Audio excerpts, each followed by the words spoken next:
Halo, shalom saudara.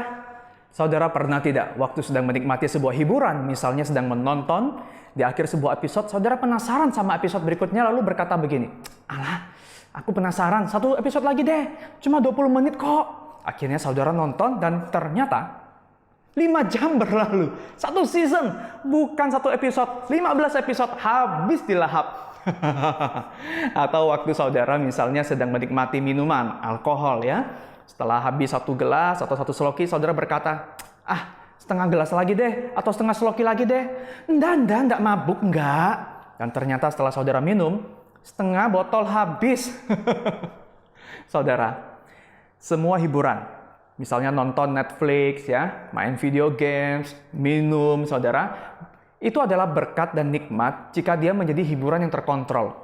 Tapi ketika dia menjadi sebuah ketergantungan, maka sama seperti alkohol, yang dalam kadar kecil dia adalah nikmat, tapi dalam kadar yang berlebih dia menjadi laknat. Nah, Amsal 20 ayat 1 berkata, "Anggur adalah pencemooh, minuman keras adalah peribut.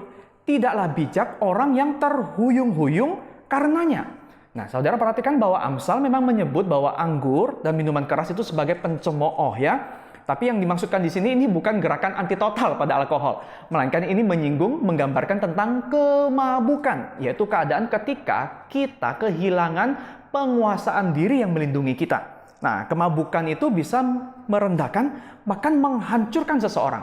Tapi di sini kita perlu melihat bahwa Amsal menjelaskan ada dua aspek loh ya dari minuman keras. Misalnya yang pertama, berkat dan nikmat. Amsal 3 ayat 9 dan 10 berkata misalnya, "Muliakanlah Tuhan dengan hartamu, maka lumbung-lumbungmu akan diisi penuh sampai melimpah-limpah, dan bejana pemerahanmu akan meluap dengan air buah anggurnya."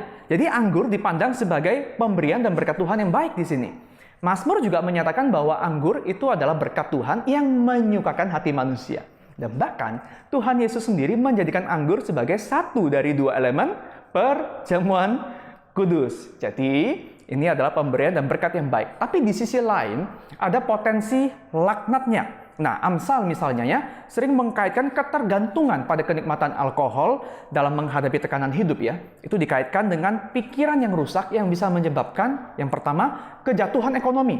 Amsal berkata, orang yang gemar kepada minyak dan anggur tidak akan menjadi kaya.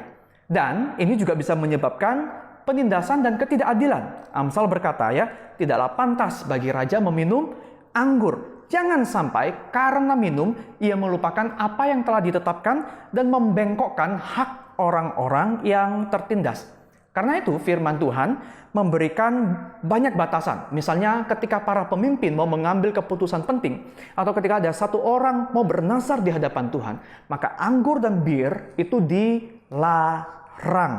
Nah, saudara, kita perlu bijaksana dalam mengenali dua aspek ya, berkat dan kenikmatan dengan potensi laknat, bukan hanya soal minuman keras, tapi mengenai semua pemberian Tuhan yang dapat membawa kenikmatan kepada kita. Kenapa? Karena oleh kedagingan kita, natur kita orang berdosa, semua kenikmatan itu cenderung bisa menjadi adiksi, ketergantungan. Dan semua kenikmatan yang menjadi ketergantungan itu akan mengubah berkat menjadi laknat.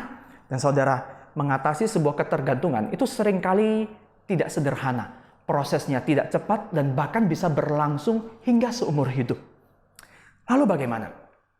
Paulus dalam Efesus pasal 5 ayat 18 mengingatkannya, "Janganlah kamu mabuk oleh anggur, tetapi hendaklah kamu penuh dengan roh." Penuh dengan roh, saudara, artinya kita itu bisa melihat Tuhan Yesus itu dengan jelas sejelas-jelasnya, sehingga kita bisa merasakan keindahan dan sukacita di dalam dan bersama dengan Yesus. Begitu jelasnya keindahan dan sukacita itu, sehingga kita rela menanggalkan semua hiburan-hiburan lainnya. Saudara, ada tidak sebuah hiburan yang sekarang membuat saudara terikat ketergantungan? Saudara, maukah kita lepas dan kita berdoa seperti ini kepada Tuhan? "Bapa, biarlah kami membawa beban dan derita kami kepadamu." Bukannya mengalihkannya pada makan minum, kepuasan seksual, video, nonton sampai larut malam, atau bahkan minuman keras. Karena Engkaulah satu-satunya sumber kesembuhan, sumber kehidupan yang sejati. Amin.